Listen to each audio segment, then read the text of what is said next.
The Royal Kurgan, undoubtedly an astonishing, highly unusual ancient structure. One of many such structures found within the local area, yet the Royal Kurgan the most impressive by far. Found within eastern Crimea, this incredible building, predictably, like many other miraculous, possibly pre-cataclysmic, as yet unexplained ruins, which we so often cover on our channel, not only possesses features strongly indicative of a culture far predating the current academically attested constructors, but this impressive structure, like the many of the other structural relics found throughout the world, is claimed as a mere tomb. We hypothesize this is due to their inexplicable nature, revered by our more recent ancestors, and as such, selected burial locations for rulers of these more modern, well-studied residents of the area, with the Royal Kurgan being no exception. According to academic study, it was apparently created with the sole purpose of being that of a tomb, constructed for the ruler of the Bosphorus kingdom within the 5th century BC. We postulate, however, that these structures were merely reused as tombs, subsequently becoming locations of worship for these once powerful individuals. Our claim that the Kurgan far predates these technologically challenged, academically claimed cultures is also strongly supported by architectural evidence found elsewhere on Earth, sharing unmistakable, compelling characteristics with other well-known ancient structures we have previously covered, which we postulated, due to the great antiquity of the structures, were undoubtedly surviving relics of a now lost pre-Diluvian civilization. It is unquestionably an enigmatic structure, with its most unusual and also recognizable feature being the mysterious, almost unique shape of its stonework. However, most intriguingly, this uniquely shaped stonework is a feature also found within the fortress of Nimrod, located upon the southern slopes of Mount Hermon, located an impressive 1,300 miles away. We find the chances of this extremely unusual type of masonry being made and subsequently used on these separate structures a mere coincidence highly unlikely. It is far more likely, regardless of the extreme distance between the structures, that they were, in fact, built by the same people, a group of highly capable constructors currently ignored by academia. We find it to be a far more likely, logical hypothesis that this mysterious group built the Royal Kurgan for an as yet unexplained purpose, using stone-shaping methods unique to them. Furthermore, as covered previously, just like Nimrod Fortress, located by New Earth Channel, there is yet another ruin built with these same easily identifiable blocks, found within the oldest foundations of the ancient ruins of Jerash in Jordan. This lost civilization's unique finish to their stonework, incorporated into each build, fortunately makes connecting these builds to the same constructors seemingly undeniable.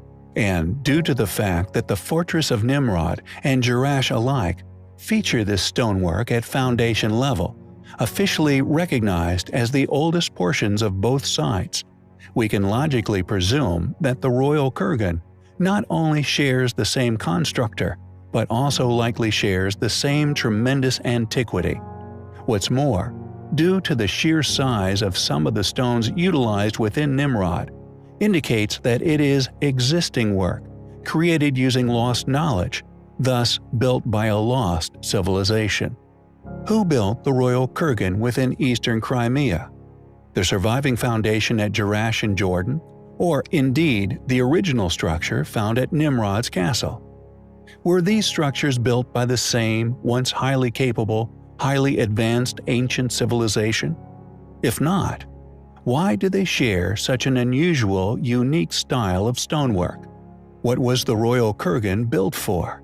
When was it built? We find its enigmatic shape, construction technique, and indeed seemingly identical stone characteristics, linking it to the other ruins of tremendous antiquity, each located thousands of miles apart. Highly compelling. There are many unexplained ruins which can be found within Egypt. Who built the Great Pyramids? What was the true identity and purpose for the Great Sphinx? Countless mysteries still swirl around these enormous structures, and no matter how much academic study is pursued within this mystical place, an answer for how, and indeed why these monstrous feats were undertaken, remains unanswered. The reason for this gap in our understanding, we have come to hypothesize, is due to a paradigm of understanding, the result of which being that we as a species can only recollect a fraction of our history. A case of global amnesia has beset our kind, and unless those with the ability to see through the fog of established and as such heavily researched areas of our history, we may never solve the most important question of all: where do we come from? The reason for our growing, staunch belief in a lost history is only further compounded by the subjects we research, and indeed the seemingly impossible and as yet unanswered methods that an ancient, clearly once highly capable civilization utilized to achieve such remarkable feats of ancient engineering, and our next item of choice is of no exception. As mentioned, there exists a heavily researched and indeed unraveled history, which can be archaeologically found amongst these truly impressive ruins. However, although we are led to believe that academia has a handle on the ancient lives of those who dwelled within these structures, there are many areas which tell a different story, and one must question why. Why is there such gaps of explanation? When we are told that much of what these groups undertook has been researched and understood since the time of Edward Carter. Why was the Valley of the Kings lost? Who, and indeed how, were the ancient pyramids constructed? Many of the things we are now under the presumption have been fully explored are merely rediscoveries, completely absent from the ream of writing and hieroglyphics later deciphered and read. The submerged city of Heracleon, for example, an entire ancient city which not only clearly dates from the time of the pyramids, but was also submerged in an event we are yet to be informed of.